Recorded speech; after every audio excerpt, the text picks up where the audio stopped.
Well, Tessa, this story taps into the deepest fears for any parent. Your daughter goes missing, you have no idea where to find her, and that's what happened to Dawn Drexel and her family when 17-year-old Brittanee left their home in Chi-Li, New York without telling her mom where she was going and traveled down to Myrtle Beach with a few high school acquaintances. And that was in April 2009. 13 years later, we are just now finding out what happened to Brittanee Drexel. My daughter just didn't disappear off the face of the earth. You know, she's got to be somewhere. We were searching for her everywhere. We were searching in alleys, we were searching in trailer parks, we were searching in dumpsters looking for her phone, for her purse, for her. According to police, the night Brittanee Drexel disappeared, she was walking down Myrtle Beach's Grand Strand, and that's where police started their search. We only found one camera that was facing the road. The one we did find actually showed Brittanee, and of course she was walking with her head down looking at her phone, texting the entire time as she was walking toward the Blue Water Resort. She had been texting with her boyfriend as she walked back to her hotel, and then the texts just stopped. She never made it back to that camera. The desperate search for Brittanee would drag on for 13 years.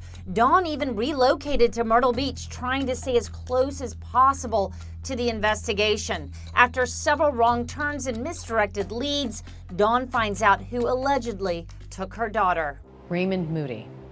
I go, you've got to be kidding me. And I said, they looked at him in 2012. And I'm like, oh my God. Dawn had called me and she just said, you're never gonna believe who it is. And I said, who? And she said, Raymond Moody. This was the first arrest that we had had in the case, and the first sign that we had that there may be a location on her body. Raymond Moody, a man who had already spent 21 years behind bars for kidnapping and raping another young girl, now tied to Brittanee's disappearance from Myrtle Beach that night. We were brought out to the location. I think I went numb again, and I was just so angry. My son Camden lost it when we were there. Just standing over where she was buried, it was very hard for me. Just feeling where she was, it just felt like I was with her.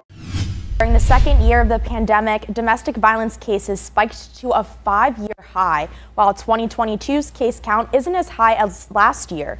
We are on the pace to surpass 2018, 2019, and 2020.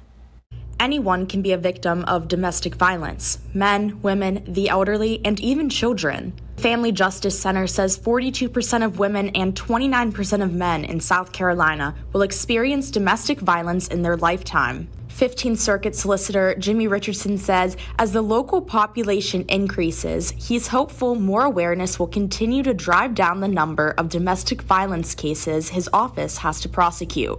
As the population increases and the streets get more crowded, then, you know, it's an amazing thing to have any reduction, but I just hope that's sustainable. Richardson says the biggest hurdle in prosecuting domestic cases is the victim not coming forward and possibly blaming themselves to justify being assaulted. But you end up justifying part of it. I was at fault. I shouldn't have said what I said.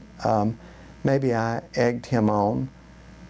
There's other thoughts of, look, this was bad, but it doesn't happen often. He says victims often back out of prosecuting their abuser because of an emotional cycle. Depending on where you catch the victim, they may very well be in a honeymoon stage or a cooling off stage and say, I don't want to go along with this prosecution. But he says even when abusers are charged, there's still one fatal flaw in the justice system. By the time I try you, it might be a year and a half later. Now what about if we spank children a year and a half after they did whatever they did? We immediately try to correct the behavior. So the justice system isn't that is a flaw in the justice system. He says the most important thing to remember is to not alienate those who are trying to help you. There's help for you and you're not alone. Antoine He's my son. I mean, I remember when I brought him home, he was like maybe 10, 12 days old, something like that.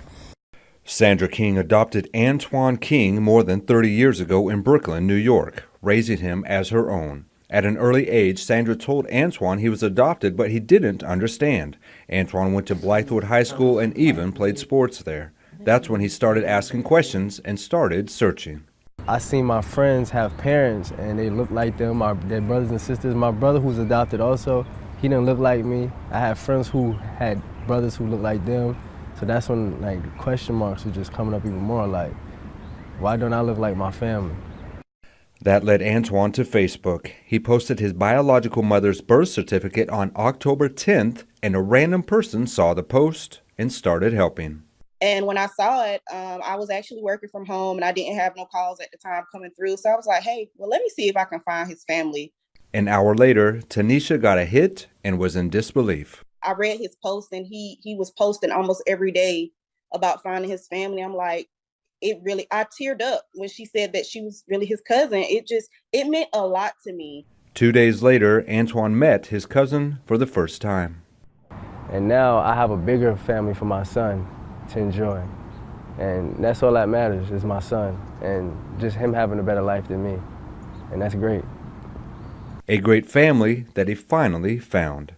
Because my adopted family and my biological family, and one together is just whole.